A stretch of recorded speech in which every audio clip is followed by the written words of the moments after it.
नागपुरातील लकडगंज भागात एका व्यापाऱ्याजवळून 3 लाख रुपयांची रोकड लुटी प्रकरणी गुन्हे शाखेनं 2 लुटारूंना अटक केली आहे। या प्रकरणी पोलिसांनी यापूर्वीच चौघांना अटक केली होती।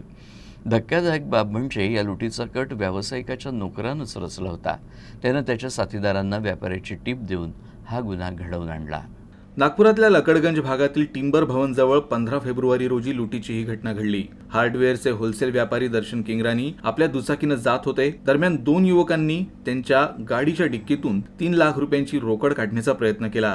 तिथं उपस्थित काही नागरिकांनी मोहसिन उर्फ गरम दिलदार खान नामक एका लुटारूला पकडून पोलिसांच्या ताब्यात दिलं होतं, तर दुसरा एक घटनास्थळाहून फरार झाला होता। मोहसिनच्या मोबाईलचे कॉल डिटेल्स तपासले असता त्याला व्यापाऱ्याबाबत आधीपासूनच माहिती होती आणि ही माहिती त्याला व्यापाऱ्याचा नौकर श्रीराम पराते यानं दिल्याचं कॉल डिटेल्समधून उघड झालं। यानंतर पोलिसांनी श्रीरामला ताब्यात घेऊन त्याची चौकशी केली असता त्यानं गुन्ह्याचा खुलासा केला।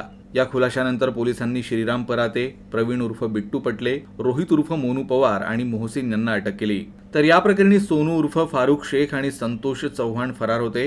क्राईम ब्रांच युनिट 3च्या पथकाने या दोघांनाही शोधून अटक केली आहे। त्यांच्याजवळून लुटीतील 2 लाख रुपयांची रोकड आणि एक दुचाकी जप्त करण्यात आली आहे।